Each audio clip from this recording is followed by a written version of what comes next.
We got this. See, we got this. Ladies and gentlemen, welcome to Fraidy Geeks. This time we're talking about Nightbreed from 1990. And it's more than just Dan and I this week. Yeah. My name is Dan. I'm, of course, joined by JT. And we have Mike. Yep. Yay! Everybody likes Mike. Sure. We'll go with that. It works. Nightbreed is one of my favorite flicks of all horror. And it's hammy, but it's awesome at the same time. Jason. Yes. Would you give us a synopsis, please? Ugh, I'm bad at synopsis. Mike, give us a synopsis. What is this passing the buck bullshit here? Hang on. Okay. I'll give a Dan synopsis. Okay, guy goes to a creepy psychiatrist. Creepy psychiatrist feeds him some crazy drugs. The crazy drugs make him think that he's killing people. The psychiatrist keeps feeding into the fact he wants him to turn himself in. Guy ends up getting killed by the police department. Comes back, and there's the movie. Huh. Well, there's a little bit more than that going on. So yeah, maybe I'll go with the synopsis. Not only does he come back, but he comes back as Nightbreed, which is basically this enhanced or otherworldly creature. He kind of evolves into it, and he discovers this whole society, basically underground society of Nightbreed characters. And they got their own like fiefdom and their own like loyalties and things like that. And so it's kind of like basically they're being brought into the open, and there's a big like battle between them and I believe the law enforcement and so forth. And then basically the main guy, who I don't remember his actual name, but he goes by the new name of Cabal. Aaron Boone. Yeah. Aaron Boone, that's who it was. Yeah, and so he basically becomes sort of the chosen one of Nightbreeds. And he's got the most loyal girlfriend I have ever seen in any she movie puts up with a lot. Yeah. that I've ever watched. Not only that, yeah. but he's also got the Robin Hood wall scroll that shows him how chosen he is. It's just like the 90s Robin Hood, it's got the weird, red dude with dreads biting him to make him into Nightbreed when he dies. It's all very stirring. Yeah. Yeah, it's big. It's like a broad concept, but I mean, I did not bat an eye when I was like, oh, this is written and directed by Clive Barker. Oh, Makes yeah. total sense. It's based on a short story, Cabal, which that's a thing. But was that even before he got into Hellraiser stuff, or I thought Hellraiser was written before this. Okay. I mean the original story. I mean obviously Nightbreed came many years or a few years after Hellraiser and so forth, but yeah, the story itself, I was wondering. Because it's like a novella. Was written in See if I can stretch this far. Okay, there we go. All right. Ha! Yeah, it says Cabal was in 88. When was it? Oh, damn it, man. I just got the book down. Yeah. Nice. Yeah, so, and Hellraiser came out in 80. Uh-oh. Yeah, wait a minute. Uh-oh. Your horror geek is slipping, dude. 86, 87? I'd want to say, yeah. Because Nightbreed was 90. 87. 87. Yeah. Okay, see? Yeah, I'm not that flippy. Yeah. But we all got quiet at the same time. Yeah. Oh, it's okay. I'm just trying to because the last time I didn't rewatch it for this particular podcast. Sorry guys, but I have rewatched it within the past, like, I want to say 4 months or so. So some of it is very still much present in my mind, because it is a very what you call striking movie in terms of its visuals, and in terms of in some of the demented fantasy stuff that happens.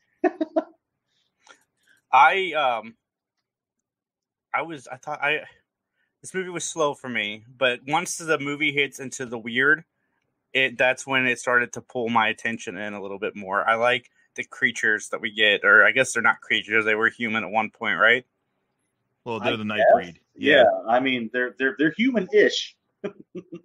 Just think, this is like Clive Barker's X-Men, basically. Yeah, that's the same feeling I was getting out of it. Yeah, kind of. Except nobody can really fight for shit except the Berserkers. So right, there's the whole race of Wolverine. Yep, basically, everyone's angry. Yes, or duplicitous. So I like the variation of like weird monstery peeps we get. Oh yeah, none of them look the same. Like no, like I like the hedgehog one. Yeah. The woman that shoots the things. Yeah, yeah. I mean that's weird. Photo. I like what's his name? Is it the guy who's able to take his face off? Yeah, that he's pretty cool. That's one of my favorite lines of all time. I think it's just like, "Let me show you my true face," and he's just like sitting there with like clumps of his face. It's just like, oh, that's fun at parties. Yeah, that's a woman you want to invite home to mom. I mean, in the film though, I mean, she's like seducing like 3 of the cops. Yeah, at the end. Yeah. Speaking of the cops though, I like how they're just so bloodthirsty. They have these guys would give like the cops from First Blood a run for their money. Yeah. I like how you made the rainbow thing too, because I made that connection when I was They just bring Boone in, they start beating the crap out of him. Now, granted, like they think that he's like a horrible serial killer at the time. So maybe it's justified to a point. But they just start kicking the shit out of everything. I mean, one, it's like, if anything, the real world's demonstrating that for us. Yeah. And 2, granted. This is Clive Barker reality too, where where everyone in a Clive Barker story is kind of an asshole to the nth degree. Yeah. No one, aside from probably one female protagonist. The girlfriend.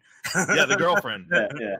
Because even here, like, Boone isn't, when he goes into his wild kind of rages, like, even then, it's like, wow, he goes extreme. So he gets those weird little like circles on his face, and then his eyes glow red.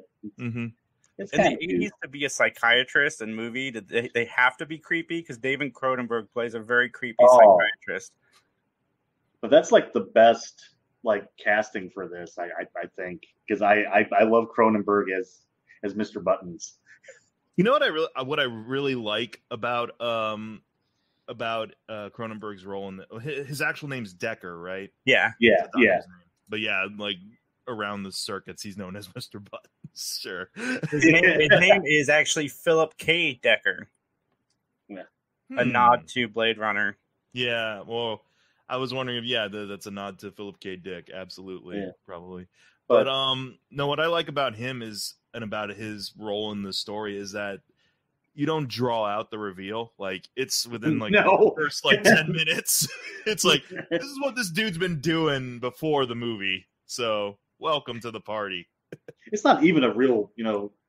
It's not a reveal. Yeah. You just send Boone out to die, and then you get the whole, sweeping shot of all of his knives and him, listening to shit. Mm-hmm.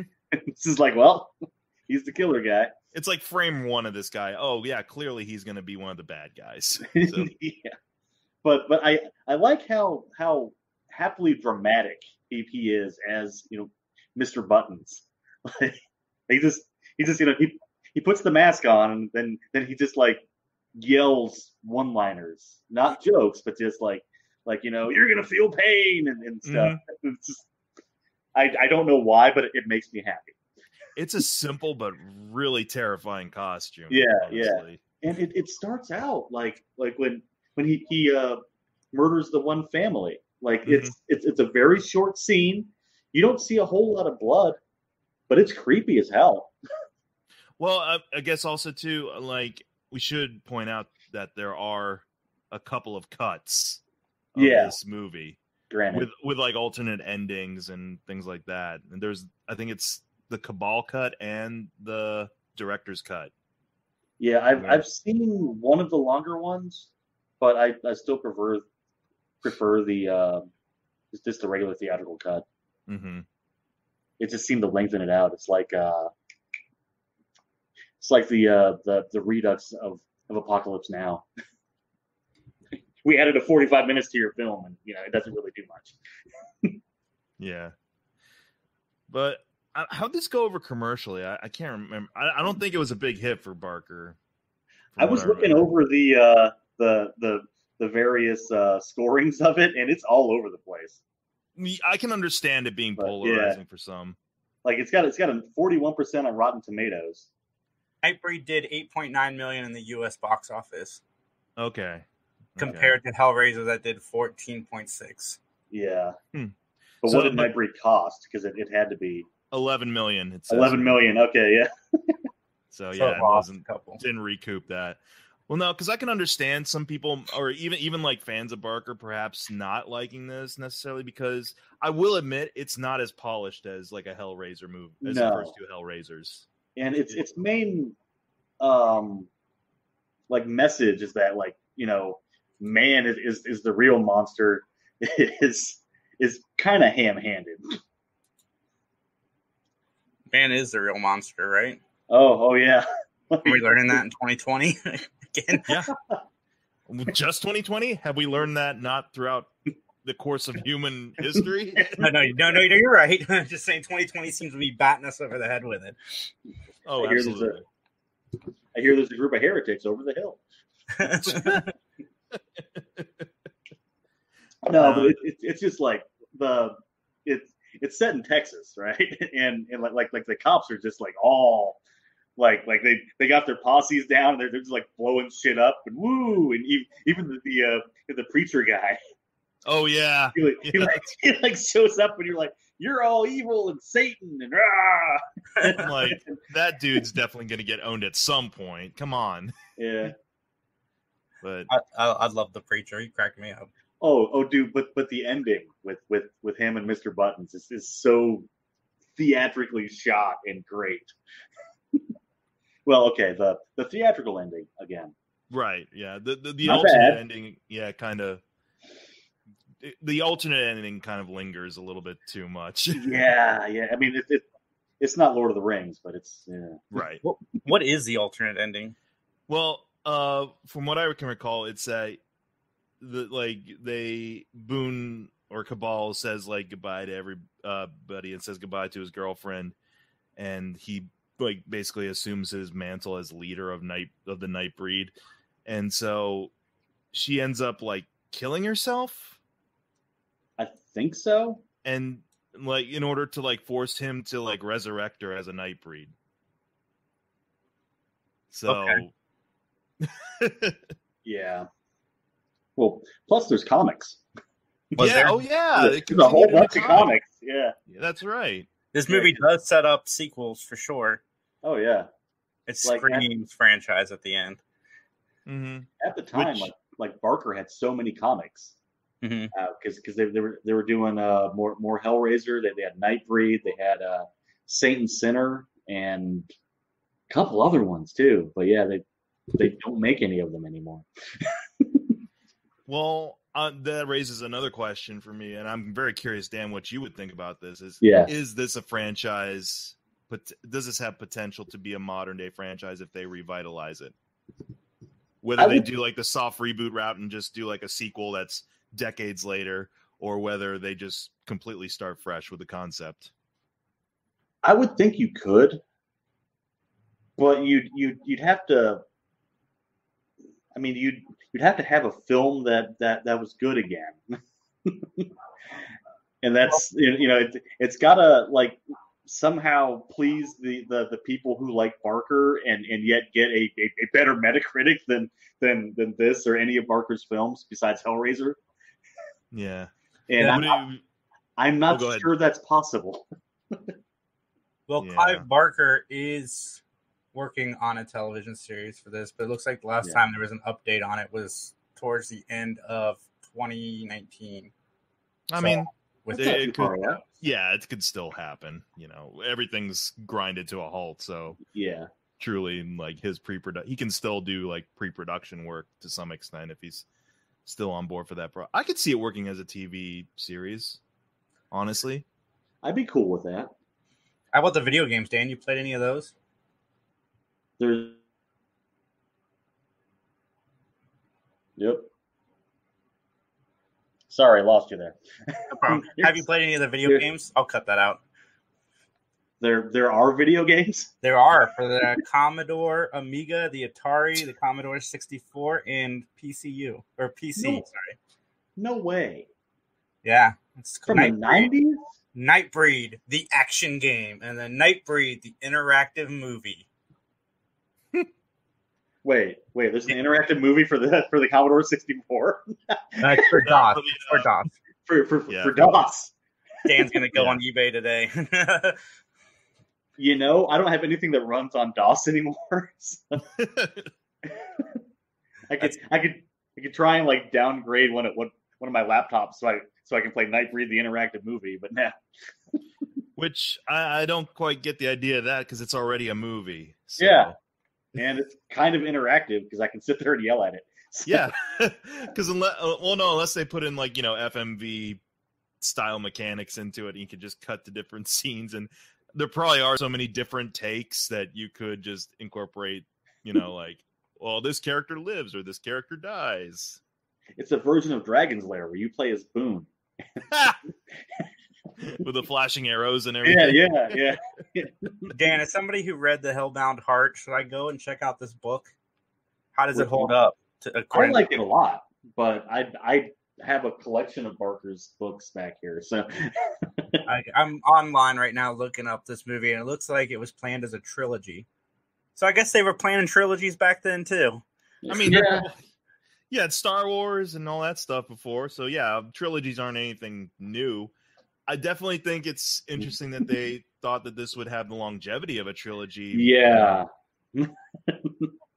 I mean, with his whole like prophesied, like he's gonna lead the Nightbreed now, and his fight with what's in it, Baphomet. Mm-hmm. Yeah, and so I could see that building it up in some way for bigger concepts to be explored. But at the same time, I didn't know if really we needed those with this. Like, I feel the underground society versus real world fit well for one movie. So he was given. What was that, Dan? Yeah. This is where the book ends too. Okay. So he was given $2 million for Hellraiser, and then they wanted to make the Star Wars of horror movies, and they thought this was it. So they gave him an $11 million budget on this one. They tried, I guess. Yeah. I mean, this is at least better than the Mummy. The Tom Cruise one. That's what you're comparing it to. Well, I mean, because that was supposed to be the whole dark universe shit and stuff. Yeah. Okay, I get what you're saying now. Yeah, that just fell right off. So, has there ever been a Star Wars of horror movies, like a Star Wars trilogy of horror movies? Has there ever been that effective a trilogy in horror? Evil Dead? No. That's more than one thing now, because that's a whole. I mean, I love Evil Dead, but like the first two are basically the same movie. I'm just trying to think of a horror franchise with at least 3 consistent movies. I mean, in terms of quality, I'd say the Evil Dead movies probably could round it out. But yeah, in terms of narrative, like there really isn't much narrative growth, or there is narrative growth between the first one and the second one, but it's, not as substantial. How about Argento's Three Mothers trilogy? Oh yeah, there you Suspiria. That's Suspiria? That's what's Inferno, and Mother of Tears. But Mother of Tears isn't that great from what I. No, it's not. Right? But it's the other two are pretty awesome. So it's kind of like the Return of the Jedi. Instead of Ewoks, you get, I don't know, weird zombie people. Instead of Ewoks, you get Udo Kier coming back. Just old, older Udo Kier. Okay. That'll have to be another Fraidy Geeks talk, probably, at some point. I don't know. This is Nightbreed, damn it. What about Rob Zombie's House Without. I've never seen those. The House of a Thousand Corpses. We lost Dan again, but we can talk about House of a Thousand Corpses. Those movies look too horrifying for me, and the only Rob Zombie movies I've seen are the Halloweens, and those movies were vicious. In lame. Those were lame. Yeah. I'm sorry. Yeah, I was about to say. They weren't vicious. They were vicious. They were viciously obnoxious. Yeah. I don't know, man. Yeah, that second one. I thought the second one was violent. I don't do too much violence in movies like that much. I thought the second one was boring. Oh, dude, it was brutal.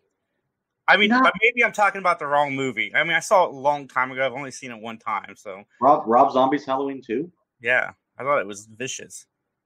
No, like mean. Not. Oh, well, yeah. I mean, they're all mean because they're all full of a very, very filth talking redneck man for like. Yeah, no one's likable in those movies. No, even your heroes suck.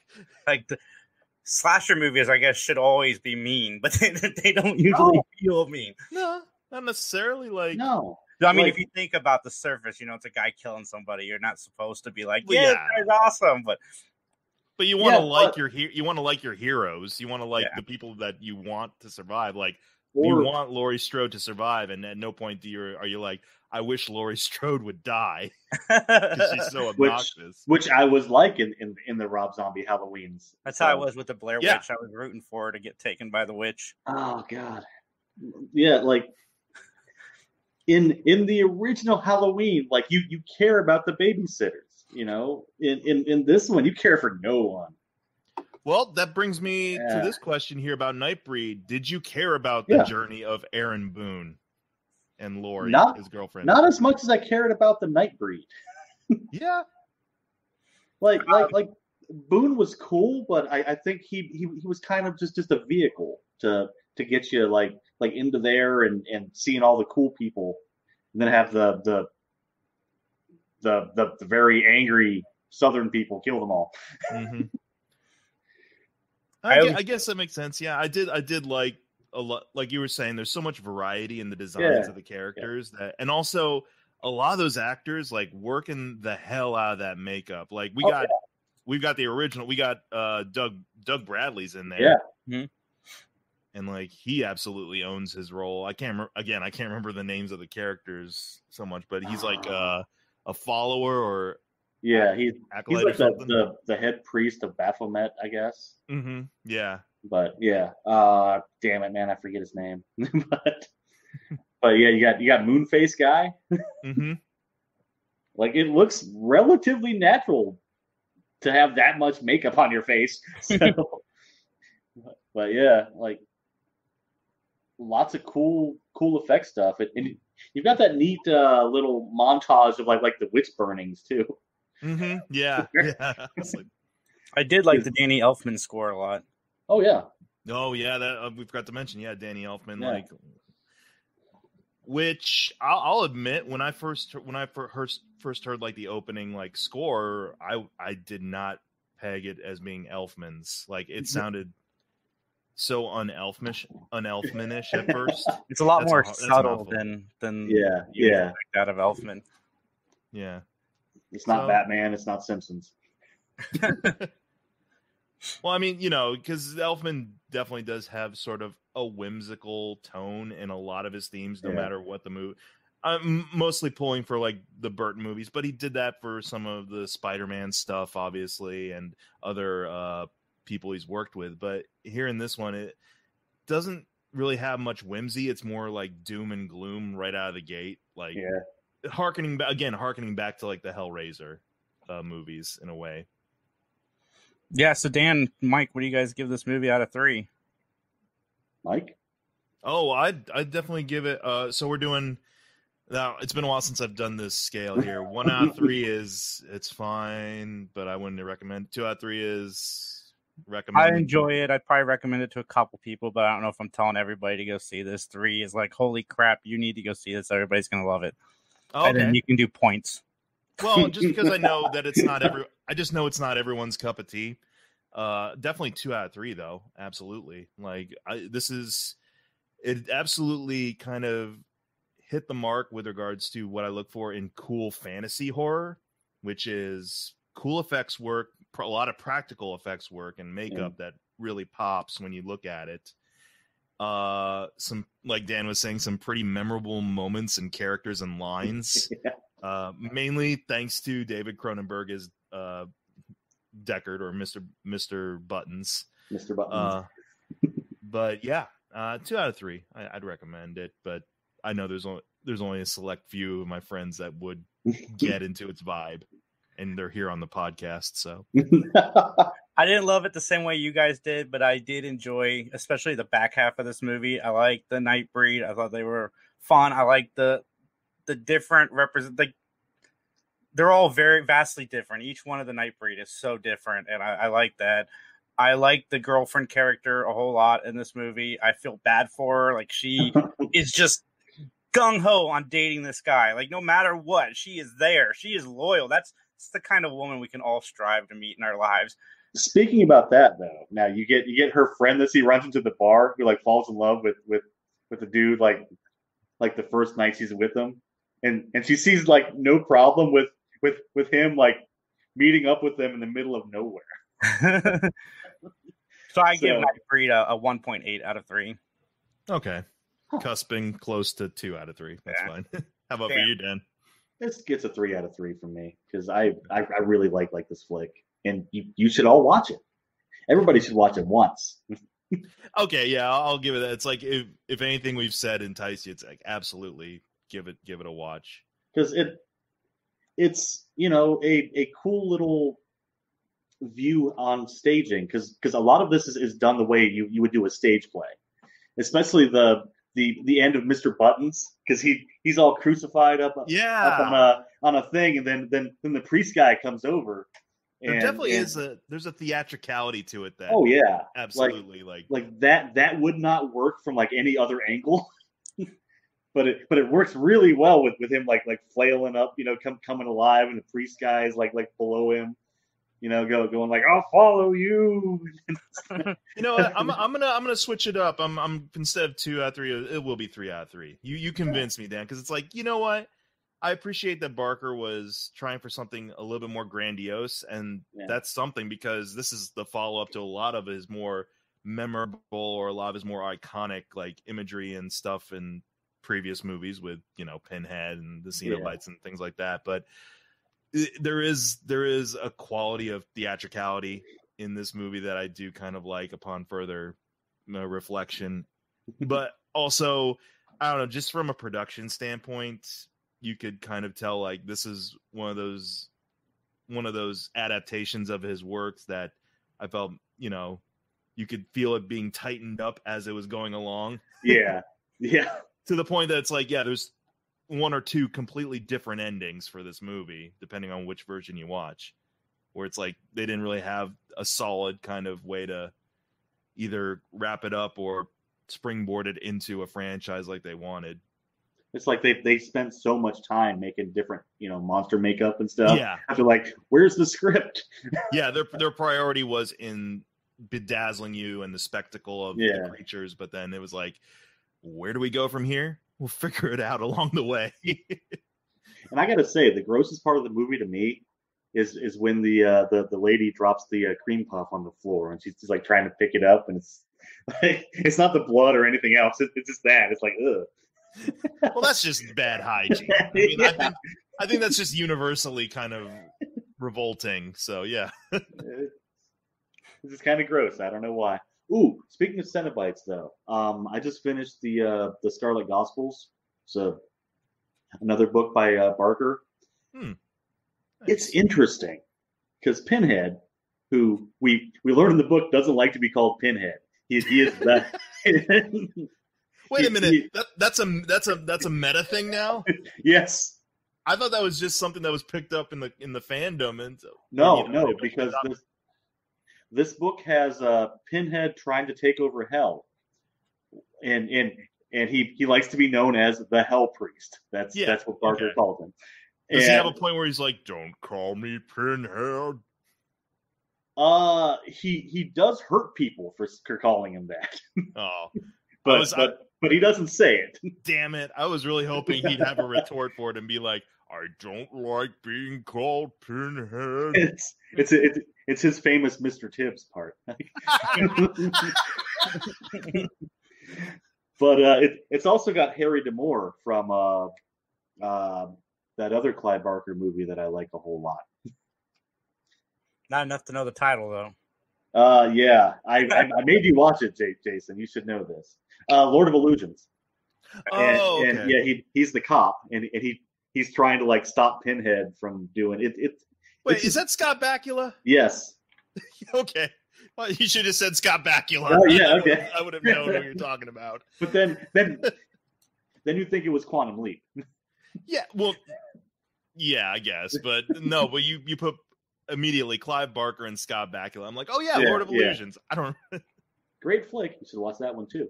But, yeah, I feel on par with Nightbreed with regards to like. Yeah, definitely. Figure out something to do with this concept first. It's a little creepier though, but yeah, it's a pretty cool book. You should check it out. I might. Okay, I really like the Hellbound Heart. Yeah, it went in directions I wasn't expecting it to go. So good on Clive Barker, I guess. Awesome, Dan. Close us out. We don't have a closing thing. It's just Max's fun little song. All right, everybody, have a great day. Fraidy Geeks, scary time, super cool.